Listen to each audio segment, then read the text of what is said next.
अच्छा जी, तो मैं भी आपको से बात कर रहा था कि पिछली क्लास में हमने जो पढ़ा है उसको भी हम थोड़ा सा रिवाइज करेंगे और आज का लेक्चर पढ़ेंगे इंशाल्लाह। लेकिन असल ये है कि आज हम जो पढ़ते जाएंगे ना उसको हम ऐसे जमा करते जाएंगे कि एग्जाम में ये आ सकता है तो कैसे आएगा, और ये चीज़ आपको याद करनी है कि नहीं। जो चीज़ याद करनी होगी मैं लेक्चर में बता दूंगा। ये वाली डेफिनेशन है ना, आपको रट्टा लगी हुई होनी चाहिए, क्योंकि आप जो कोर्स पढ़े हैं ना वो आईकेप का कोर्स, ठीक है।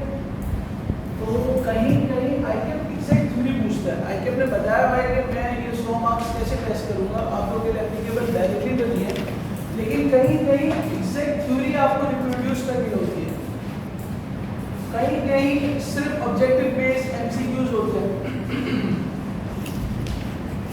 और कहीं कहीं एक्सप्लेनेशन होती है, एप्लीकेशन होती है लॉ की, यानी केस स्टडी।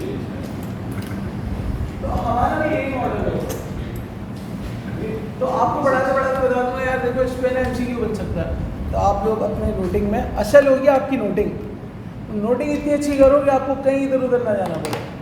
तो आप क्या कहते हैं, लिख लो यार, ये मैंने आपसे कहा कि इसमें मैं क्या टेस्ट कर सकता हूँ, एमसीक्यू। इस पर मैं आपको बता सकता हूँ ये क्या करना है भाई, रट्टा लगाना है। आपको मेरे साथ साथ बातें करनी होंगी, दिस इज़ वेरी इंपॉर्टेंट। और कहीं कहीं मैं आपको बताऊंगा यार इसकी एप्लीकेशन आएगी, सर एप्लीकेशन आएगी तो अप्लाई कैसे करेंगे, हम क्लास में प्रैक्टिस करेंगे। हम क्लास में इतनी प्रैक्टिस कर लेंगे इंशाल्लाह। इससे पहले मैंने ऑडिट पढ़ाया था यहाँ पे, तो इतनी प्रैक्टिस हो गई थी कि एग्जाम में उनका फ्लो बन चुका था कि लिखना कैसे एप्लीकेशन में। तो आपको और कोई तरीका नहीं कि आप आगे मुझे सुनाएंगे कहानी, लिख के बताना है ना कि मुझे आता है। अप्लाई कैसे करना है, लॉ को लिखना सीखेंगे, ठीक है। तो ये होगा हमारा कोई स्ट्रक्चर। अभी फिलहाल हम स्टार्ट करते हैं कि पिछली क्लास में हमने जो पढ़ा था उसका क्विक रिवीजन। तो पिछली क्लास में हमने ये पढ़ा था कॉन्ट्रैक्ट एक्ट 1872, ये होता है वो होता है, ये सारी ये बातें एग्जामिनेबल नहीं है, सिर्फ नॉलेज की बातें थी, खत्म हो गई। कॉन्ट्रैक्ट क्या होता है भाई, मैंने क्या बताया था जी, please sorry, agreement plus enforceability by law. तो इसकी डेफिनेशन क्या बनी, An agreement enforceable by law is a contract। ये आपसे मतलब रट्टा भी इसका ज़रूरी है, याद भी होनी चाहिए, इस पे एमसीक्यू भी आ सकता है, इसको हम अप्लाई भी कर सकते हैं। तो आप अपने पास अब लिखते रहिए, आपकी नोटिंग होगी असल। दूसरा ये कि जो स्टडी टैक्स है आईकेप का, जो मैंने आपसे व्हाट्सएप पे भी शेयर किया और एलएमएस पे भी पढ़ा था, कोशिश करें, क्योंकि हर कोई यहाँ आएगा नहीं। कुछ स्टूडेंट्स ऐसे जो टोटल ऑनलाइन वाले हैं, उन्होंने कहा हम आएंगे, तो वो अपने पास घर पर प्रिंट निकाल लें, सॉफ्टवेयर यूज़ करना चाहते हैं सॉफ्टवेयर करें। अदरवाइज जो आ रहा है उसको चाहिए, अच्छा ये कि वो अपने साथ हार्ड कॉपी कैरी करें, ताकि हम हाथ के हाथ नोट कर लें भाई ये चीज़ हम पढ़ चुके हैं। किताब थोड़ी सी हैवी है, लेकिन आप लोग आईकेप का पेपर देने नहीं जा रहे, तो हम उसको ऐसा ही रखेंगे कि हम बस वहाँ तक पहुँच जाएँ। और ना इस कोर्स का मतलब ये नहीं है कि आपको वकील बनाया जाए और आपकी लॉ पे कोई बहुत अच्छी ग्रेड हो। स्पोर्ट्स का मतलब ये है कि आपको इतना कानून आता हो कि बस आप क्या कहते हैं ना, उसको अपनी बिजनेस वर्ल्ड के अंदर या अपने प्रोफेशनल वर्ल्ड के अंदर इसको एक आइडिया आपको कोई बना के ना चले जाए, बस इतना इसका मकसद है। ये नहीं है कि आप लोगों से जाके केस लड़ना, आप लड़ ही नहीं सकते, इतने से में नहीं लड़ सकते, ठीक है। तो इसका ऑब्जेक्टिव ये, इससे ये सबसे पहला पेपर है लॉ का। इसके बाद आपको आगे कंपनी लॉ पढ़ना है। तो एक जो चार्टर्ड अकाउंटेंसी की फील्ड है उसमें असल कंपनी लॉ है, कॉर्पोरेट लॉज है, उसकी एप्लीकेशन होती है, टाइप उसके पैसे होते हैं, ये वकीलों के काम है आइडियली स्पीकिंग। फिर आगे आपको टैक्स लॉ पढ़ना है, चार्टर्ड अकाउंटेंट की फील्ड होती है, वो परसू करता है। मैंने अपना कैरियर टैक्स में परसू किया, सब छोड़ छाड़ के। तो वो जब उसको परसू करता है उस पर ग्रेड होनी चाहिए अगर परसू करना है, वरना बेसिक नॉलेज उसकी भी एग्जाम देने के लिए काफ़ी है। ये कुछ रिस्पेक्टिव लॉज होते हैं सीए के अंदर। किसी को कुछ नहीं करना, अकाउंटिंग को बहुत ग्रेड कर दे, रिपोर्टिंग साइड पर जाए, किसी को एश्योरेंस, डिपेंड बहुत सारे इसमें भी फैक्टर्स हैं, सेक्टर्स हैं, तो आपको ऊपर है। यानी इनके पेपर बिल्कुल स्टार्टअप है, तो उसको agreement enforceable by law is a, और enforceable by law के लिए हमने क्या बोला था, क्या होता है, सॉरी रिकॉग्नाइज्ड बाय कोर्ट। तो ये बोला था कि पता कैसे चलेगा कि enforceable है तो रिकॉग्नाइज्ड बाय कोर्ट। इसकी जो पंच लाइन थी वो क्या थी, लीगल इंटेंशन होनी चाहिए, यानी लीगल ऑब्लिगेशन होनी चाहिए। तो कौन सी वाली नहीं होनी चाहिए, सोशल की क्या एग्जाम्पल दी थी, न्यारी वाली दी थी। और मैंने कहा था हस्बैंड ने वाइफ से कहा था कि मैं तुमको पैसे दूंगा, और ऐसे ही जो हम चलते फिरते लोगों को दावत देते रहते हैं, ये सब सोशल में आते हैं। किसी की नीयत नहीं होती कि वो उठा के खा ले जाएगा कोर्ट में, लेकिन कुछ ट्रांजैक्शंस ऐसी होती है जो मैंने कहा था 99% कमर्शियल ट्रांजैक्शंस होती है जिसके अंदर लीगल ऑब्लिगेशन क्या होती है, बोलो ना भाई, क्या होती है, इन्वॉल्व होती है। अच्छा, एग्रीमेंट के अंदर क्या क्या होता है, प्रॉमिस, प्रॉमिस क्या होता है, जबरदस्त। हमने इसके लिए छोटा सा टर्म क्या लिखी थी, एक्सेप्टेड ऑफर, एक्सेप्टेड ऑफर लिखी थी।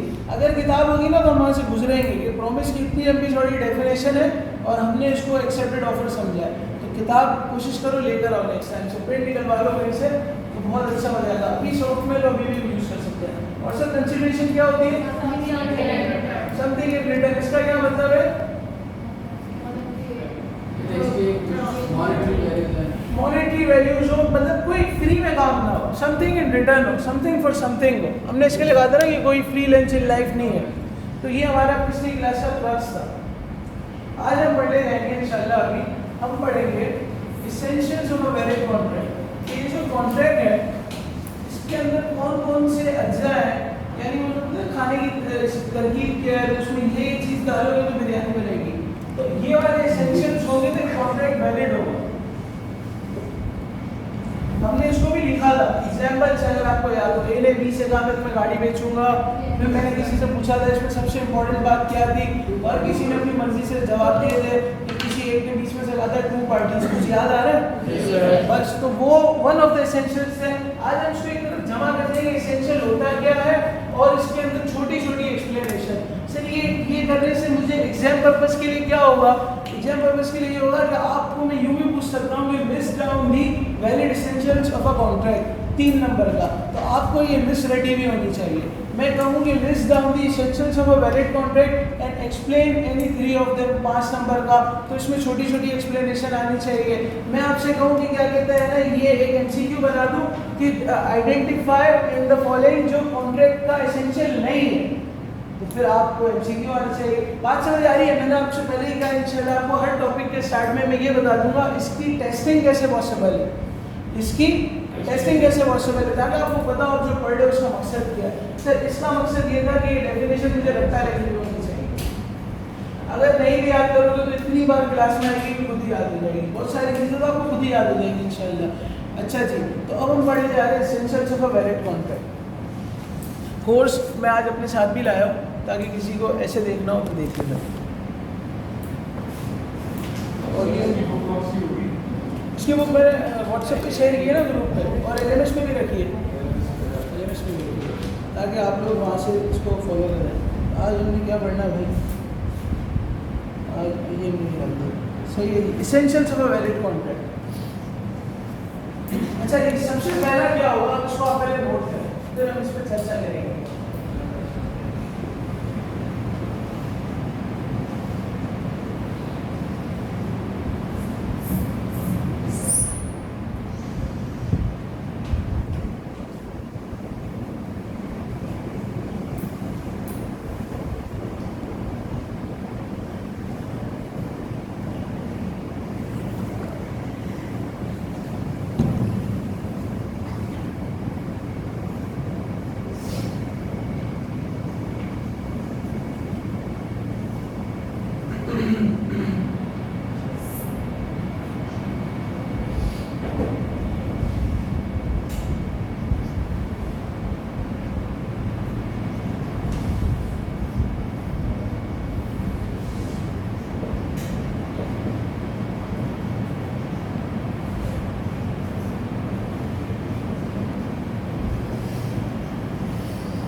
void. नंबर 4 पे फ्री कंसेंट।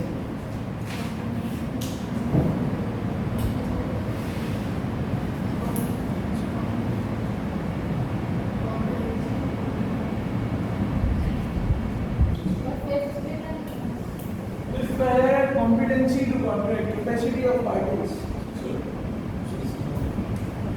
मैं पढ़ देता हूँ, आप लोग जितना मुझे लिखते रहिए।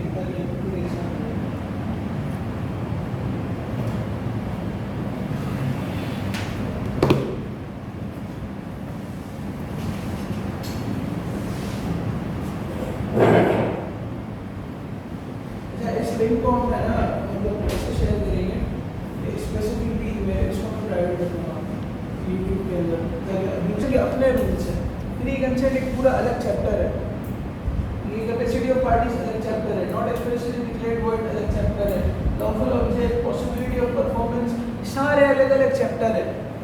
सही है। अच्छा अब ये सब हम इतना सारा पढ़ेंगे, हम ये तो नहीं कर रहे, हम उतना पढ़ लेंगे कि हम अपनी क्लास का पेपर निकाल लें, लेकिन कोर्स का हिस्सा तो एक हद तक इसको कवर करना पड़ेगा। इसको ये बीकॉम में, बीबीए में, एमबीए में हर जगह पढ़ा जाता है। आप इस नियत से भी इसको स्टॉप कर सकते हैं कि मुझे कोई मिला मैं उसको पढ़ा दूँगा, ऐसे कमा लूँगा, तो इकोनॉमिक बेनिफिट भी है। जब मैं सीए कर रहा था तब भी ये मैं पढ़ाता था, मतलब लॉ का पेपर दे रहा था तो भी एक बच्चा मुझे मिल गया था मेरा। तो ये कोई वो नहीं है। अच्छा ये सारा रिकॉर्डिंग है, जितनी आपकी जो भी जहन में आपकी नियत है ना, यहाँ से आप उसको अप्लाई करते जाए, और इंटरेस्टिंग भी लगेगा, समझ भी आएगा, वरना फायदा नहीं। अच्छा जी, तो पढ़े पहले लिखा ऑफर एंड एक्सेप्टेंस, दूसरा है लीगल इंटेंशन ऑब्लिगेशन, आराम से कह रहा हूँ ताकि किसी से मिस हो गया और राइटिंग की वजह से तो लिख ले। तीसरा है लॉफुल कंसिडरेशन, अभी तक हमने बोला है कंसिडरेशन, आज हम बोले लॉफुल कंसिडरेशन। आहिस्ता आहिस्ता हमारी बातों में तजाद आता जाएगा, आपको पकड़ने पहले बोला था अब ये बोल रहे हो। चौथा है फ्री कंसेंट, पांचवा है कॉम्पिटेंसी टू कॉन्ट्रैक्ट या कैपेसिटी ऑफ पार्टीज, छठा है नॉट एक्सप्रेसली डिक्लेयर्ड वॉइड, ठीक है जी। सातवां है सर्टेनिटी ऑफ टर्म्स, आठवां है लॉफुल ऑब्जेक्ट, नौवां है पॉसिबिलिटी ऑफ परफॉर्मेंस, और 10वां है राइटिंग एंड रजिस्ट्रेशन। किसी को कोई कंफ्यूजन, कोई मसला, कोई परेशानी राइटिंग की वजह से? हाँ, राइटिंग एंड रजिस्ट्रेशन। अब हम एक छोटी सी एग्जांपल लेते हैं और इसमें कहीं ना कहीं फिट करते हैं, ठीक है। तो हम इस एग्जांपल से हमें समझ आ जाएगी कि ये वैलिड एसेंशियल बना क्यों है। मैं आपसे एक छोटी सी एग्जांपल देता हूँ, किसी से पूछूंगा, उसको आइडेंटिफाई करना है इस एग्जांपल में कमी किसकी थी। लेट्स से मैं आपसे कहता हूँ कि सीबीएम आपसे कहती है कि क्लासेस लेने आ रहे हो, आ जाओ, और है ना इतने पैसे होंगे, आ जाओ। मसला क्या है?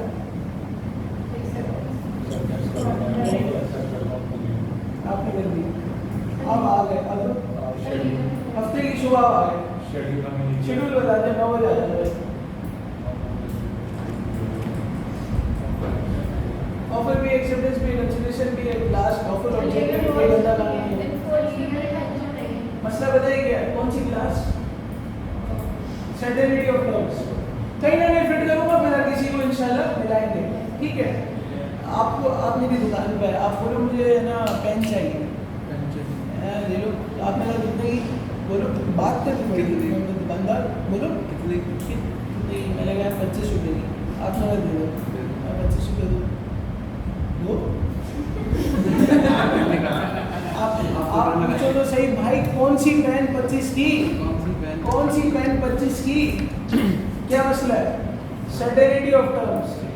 अच्छा जी, मैंने आपसे कहा यार यहाँ से बाहर निकलेंगे ना, रोड से जैसे बाहर निकलेंगे ना, 2 बच्चे खड़े होंगे, भीख मांग रहे होंगे, आपने क्या करना है, उनको चुराना है, मेरी गाड़ी में बिठाना है, आगे चल के आपको मैं क्या दे दूँगा, चेक दे दूँगा। आपने कहा, मैंने आपको कहा ये करना है, आपने हाँ हाँ बोल दिया, बोले सर ऐसा होगा, ऑफर एक्सेप्टेंस हो गई। अच्छा, मैंने आपको ज़बरदस्ती की थी? आपने खुशी खुशी बोला ना सर पैसे मिल रहे हैं, बच्चे ही तो देने, आप जो भी करें, कंसेंट भी पूरी है। आपकी उम्र, अभी आपने बताया था थोड़ी देर पहले, सबने आप सबका एनआईसी भी बना हुआ है, आप पागल भी नहीं है। जो मैं बोल रहा हूँ मेरे साथ साथ, आप पागल है? नहीं है, पागल आपका एनआईसी भी बना हुआ है, ठीक है, ज़बरदस्त। आपकी कैपेसिटी ऑफ कॉन्टैक्ट भी है, आप ऐसे हैं कि कॉन्टैक्ट कर सकते हैं। सर आप बीच बीच में से कुछ छोड़ रहे, मैंने अभी छोड़ा लॉफुल कंसिडरेशन, अभी मैंने छोड़ा लीगल इंटेंशन। आप लोगों को ये पिक करना है, मैंने आपसे कहा ना पिक आप लोगों ने करना है। अच्छा बच्चे बता दिए, 2 वाइट शलवार कमीज में बच्चे हैं, एक मेरे जैसा है और एक गोरा है, एक हमारे जैसा है और एक गोरा है। सही है, तो सर्टेनिटी ऑफ टर्म्स में पूरी है। सही है। अच्छा बच्चे हैं, मरे हुए थोड़ी जिंदा है, पॉसिबिलिटी ऑफ परफॉर्मेंस भी है। सर कितनी चीजें मिस हो गई? लॉफुल इसलिए नहीं है कि सर आपका जो ऑब्जेक्ट है वो क्या नहीं है, लॉफुल नहीं है ना भाई।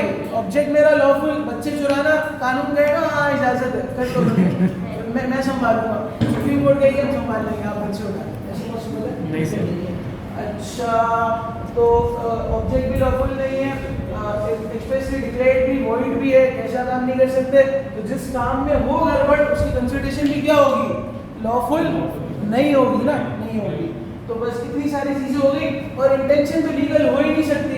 आप किसी से जुआ खेलें तो आप उसको बोलेंगे अगर मैं तुमने मुझे पैसे नहीं दिए, मैं हार गया, मैं थाने ले जाऊंगा, तो वहाँ जाके केस किस चीज पर रिकॉर्ड कराओगे, हम लोग जुआ खेले, ऐसा होगा? नहीं होगा ना भाई। आपको लॉ की क्लास में ऐसी बातें सुननी पड़ेगी, तभी आपको समझ आएगी, मजा आएगा। ये समझ आया? अब एक पॉइंट डिस्कस करते हैं। सर ऑफर से शुरू करते हैं। अब आपकी जो की नोटिंग है ना यहाँ से शुरू होगी और बहुत इंपॉर्टेंट होगी। ऑफर क्या होती है? ऑफर पहले आप लोग अपनी जबान में मुझे बताओगे, फिर मैं आपको बताऊंगा ऑफर क्या होती है, क्योंकि आप जो बताओगे यकीनन गलत बताओगे। सर मैंने कुछ भी आपको कहा, आपने वो बात एक्सेप्ट कर ली। एक्सेप्टेंस है वो। ऑफर क्या होता है? ऑफर मैंने कोई भी आपको वो दे दी, क्या जैसे ऑफर घूमने गया था, ये जानवर है, इसमें क्या डिमांड के बाद तो चीज़ आती है। डिमांड के बाद मैंने उसको कह दिया कि 70,000 में दे सकता हूँ, तो मैंने उसे ऑफर कर दी। सही है, अच्छा है, गुड है। अब उसकी मर्जी है। आपकी बात पूरी, एक चीज आप बोल दो ना तो बस खत्म। आप एग्जाम्पल सही दे रहे हो लेकिन आप ऑफर नहीं बता रहे। मैं कहूँगा हवा किससे आती है, हवा किससे, अब वो पंखा लगा लो, एसी लगा लो, और पंखा क्या होता है, आप फंस जाओ।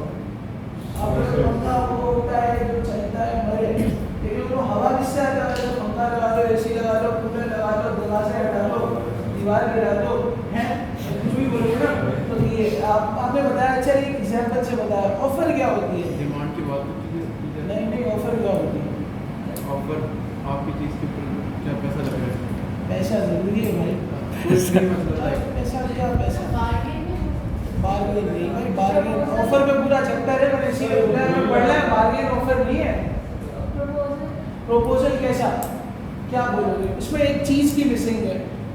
जरूरी है हर चीज करने की ऑफर हो। मैं कहूँ आज के बाद अगर आप यहाँ दिखे तो मतलब आपने अगर मान लिया तो वो वॉइड को भी बीच में नहीं रहना। अभी हम सिर्फ ऑफर समझ रहे हैं। आपने मान लिया ये क्या हो जाएगी, एक्सेप्टेंस, ये भी तो ऑफर है। ऑफर वो होती है हर वो काम जो करने की या ना करने की ऐसी हो कि जैसे मैं बोल रहा हूँ अगला वैसा ही ले। आपस में दिमाग तो मिले। ये गाय खरीदने गए थे, पैसे भी बता रहे थे, भाई गाय ये वाली ले रहा हूँ, इस गाय की ऑफर है, वो भी यही समझ रहा हो कि इसी गाय की ऑफर है। उसकी शक्ल इधर हो, इसका मुंह इधर हो, गाय पे रेट लग रहे हो, फिर वो कैसे लगेगा? स्पेसिफिकली आपकी जो दिल दिमाग नीयत गुर्दे कलेजी में हो उसको भी वही समझ आएगा। समझ आई?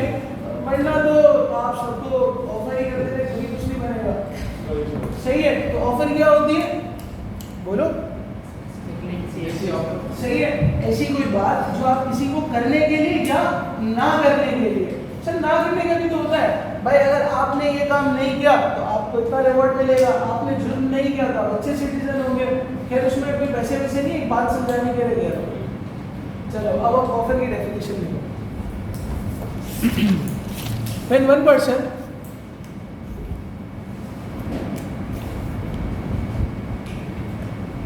क्योंकि हमारे पास डस्टर नहीं है तो हमने ज़्यादा लिख लिया तो हम मरेंगे, इसलिए जो वीडियो देख रहे हैं वायु कुमार सर आप भी सुने, बार बार डाला वैसा। When one person, मैं आपको लिखवा देता हूँ, signifies, communicates his willingness, हर भी लगा सकते हो, signifies his willingness to do Signifies का मतलब है बात पहुंचाना. When one person signifies to another his willingness to do, जब एक बंदा अपनी बात किसी दूसरे से करे, his willingness to do, किसी काम करने के लिए करे, और to abstain from doing such thing, या रोकने के लिए करे, or to abstain from doing such thing,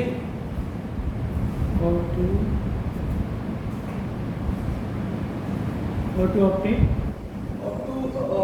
When one person signifies his willingness to do, or to when one person signifies to another his willingness to do, or to abstain from doing anything या such thing, or to abstain from doing such thing anything.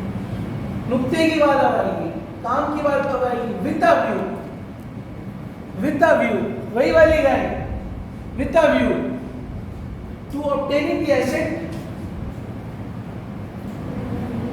To obtaining the asset, बड़ी margin duster की है वरना मैं लिखता ही, लेकिन बार-बार जरा मिटाऊंगा कैसे? With a view to obtaining the asset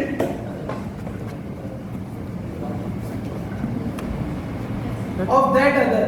मिटाना है तो मिटेगा नहीं, इससे मैंने ट्राई नहीं किया. Of that other, सही है, वो समझ नहीं आ रही. आप सिर्फ नोट करेंगे, डेफिनेशन में आपसे एग्जाम में टेस्ट नहीं आ रही है. When one person signifies his willingness to do, or to abstain from doing anything with a view to act or abstain to act the asset of that other. बस फिलहाल इतने ही.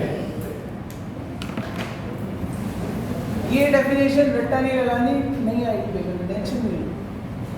ये सब समझाने के लिए, बात आगे बढ़ाने के लिए, कुछ बातें आगे बढ़ाने के लिए कुछ नहीं हो गए, ये याद नहीं रहेंगे. हमें वकील नहीं बनना, मैं आईकेट को नहीं. आईकेट के बच्चे तक पहुंचे हैं, आपको पता होना चाहिए ऑफर क्या है, इसकी एप्लीकेशन कैसे है. आईकेट में आते नहीं हो सकते. ठीक हो गया. अच्छा भाई कोई पढ़ के सुना दे, लेकिन मुझे पता रहेगा आप लोगों को चाहिए.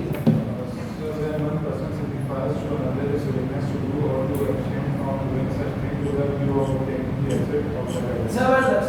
ये जो तुम कर रहे हो, we set to make the proposal. आगे देखो, ये जो हम कर रहे हैं भाई, क्या कर रहे हैं? When one person signifies his willingness to do, एक बंदा अपनी बात किसी को पहुंचा रहा है, और to abstain from doing such thing, क्या मना कर रहा है? With a view, उस नियत से to act on that thing, कि इसी बात पे. तो ये जो सारा काम हो रहा है, इसको क्या कहते हैं? He is set to make a proposal. देखो, he is set to make a proposal. इसको हम कहते हैं कि क्या कर रहा है?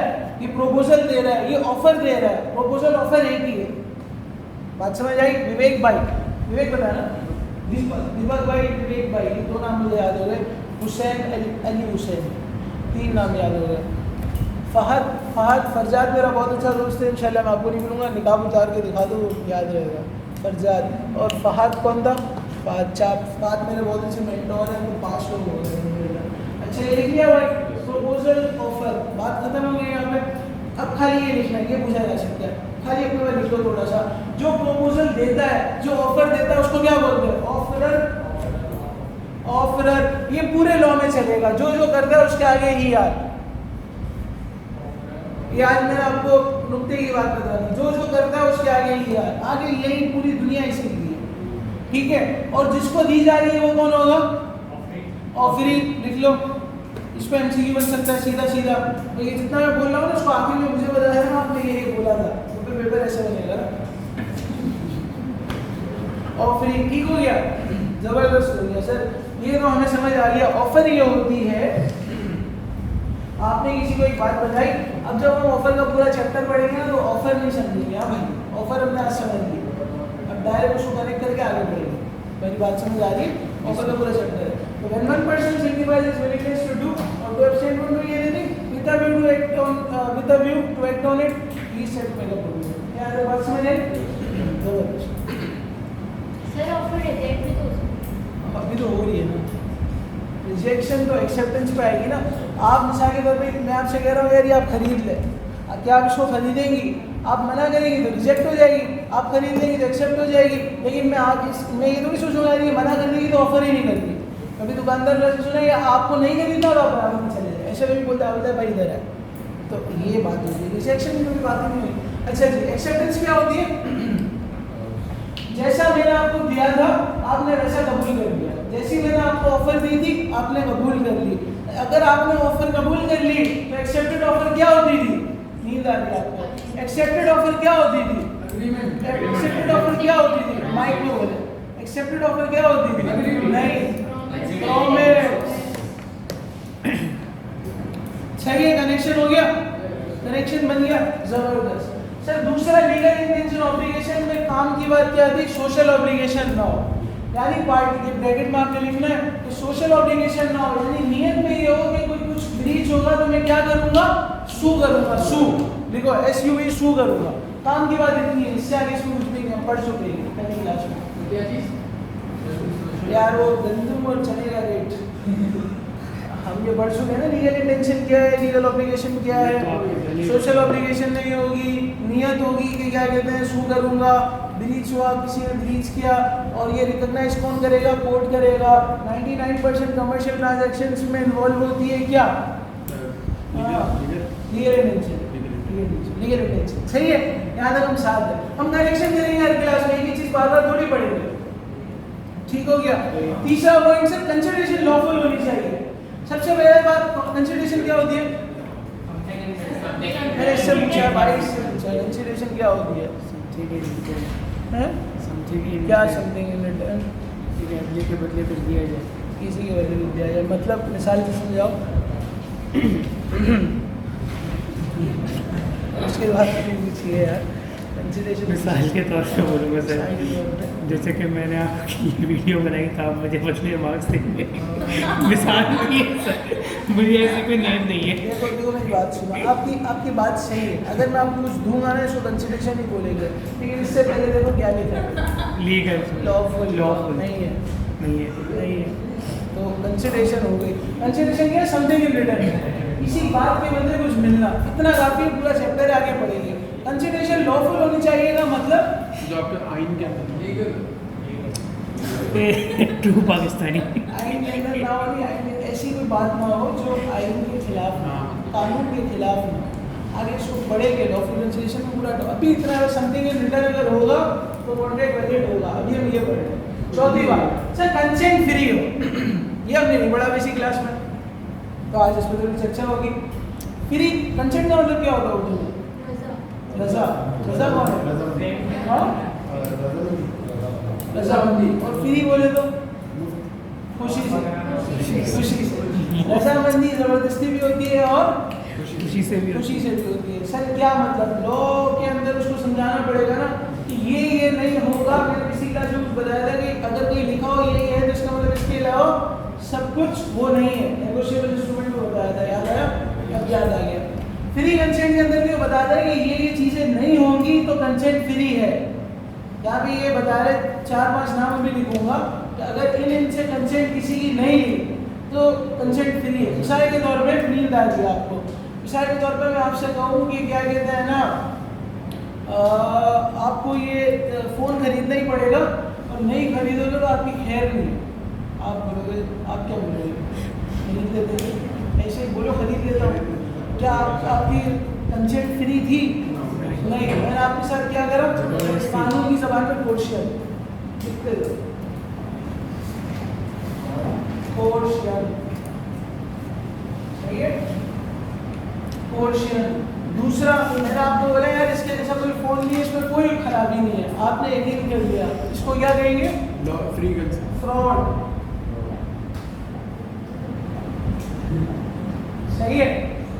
तीसरा, मैं आपसे कहूँगा यार, मैं आपसे उम्र में भी बड़ा हूँ, मैं आपका टीचर हूँ, आपको शर्म नहीं आती? आप फोन नहीं खरीदेंगे। इमोशनल ब्लैकमेल, इसको कानून में बोलते हैं अनड्यू इन्फ्लुएंस।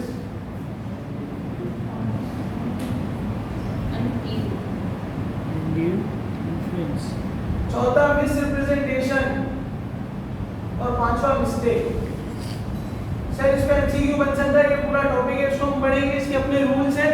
कंसेंट फ्री तब होगी, आप लिखें consent is said to be free, a consent is said to be free when it is not obtained by ये 5 बातें। अ कंसेंट, रजामंदी को हम तब कहेंगे कि ये फ्री वाली है, यानी खुशी खुशी वाली है, जब इसमें ये 5 बातें नहीं होगी। सर क्वेश्चन नहीं होगा, अनड्यू इन्फ्लुएंस नहीं होगा, मिसरिप्रेजेंटेशन नहीं होगी, फ्रॉड नहीं होगा, और 5वीं बात क्या है फरजाद? मिस्टेक नहीं होगी। आप जितना मेरे साथ बोलेंगे आपको याद हो जाएगा, वरना आप ऐसे ही बैठे रहेंगे, मैं बोलता करूंगा टाइम निकल जाएगा आज से। तो अब हम सब साथ मिलके बोल रहे हैं अ कंसेंट भाई बोलने के वैसे नहीं है। अ कंसेंट बोलो। A consent is said to be free. A consent is said to be free when it is not obtained by. When it is not obtained by कितनी बातें? 5 बातें। 5 नहीं है भाई, उर्दू की क्लास है। 5 बातें। कितनी बातें? 5 बातें। Question, fraud, interference, mistake. Sir consent कब फ्री होगी? जब भी अरे वाली बातें नहीं हो, मुझे याद नहीं। सही है, चलो ये हो गया, कंसेंट फ्री हो गई। इसको पूरा टॉपिक हम पढ़ेंगे इंशाल्लाह। अच्छा जी, capacity of parties, competency to contract. आपने मिसाल के तौर पे आप अभी 17.5 साल के, ऐसे ही मुझे नहीं पता भाई, आप बोल दो मैं 17.5 साल, 17.5 साल। ये 17.5 साल के। अच्छा भाई, आपने मिसाल के तौर पे बोले ये घड़ी आप मुझसे खरीद ले, मैंने आपसे खरीद ली भाई, आप तो अभी 18 के नहीं हुए, तो जो बंदा 17, 18 वाला होता है वो मेजर कहलाता है, वो माइनर होता है जो 18 का नहीं होता, तो माइनर के साथ आप कॉन्ट्रैक्ट नहीं कर सकते। सर इसके अंदर घड़ी ये बेच रहा है, मैं एक्सेप्ट भी कर रहा हूँ, कोर्ट में ले जाने की इंटेंशन भी है, कंसिडरेशन भी लॉफुल है, मैं घड़ी ले रहा हूँ, मैं शराब थोड़ी ले रहा हूँ भाई, और कंसेंट भी फ्री है। इसको मैंने कुछ बोला था, कुछ नहीं खुशी से दे रहा था, फ्री कंसेंट भी है। सर कहीं मना भी नहीं है कि कानून में आप घड़ी नहीं बेच सकते। सर सर्टेनिटी ऑफ टर्म्स भी है यही वाली घड़ी। सर लॉफुल ऑब्जेक्ट भी है घड़ी। सर पॉसिबिलिटी ऑफ परफॉर्मेंस भी है घड़ी, बिल्कुल सही है। राइटिंग रजिस्ट्रेशन की बात यहाँ पे जरूरी नहीं है, आगे पढ़ेंगे, लेकिन ये अभी बच्चा है, कानूनी हैसियत नहीं है इसके बाद कोई, क्योंकि ये क्या है, ये माइनर है। तो क्या भाई कैपेसिटी ऑफ कॉन्ट्रैक्ट के लिए क्या होना चाहिए, क्या नहीं होना चाहिए? माइनर नहीं होना चाहिए।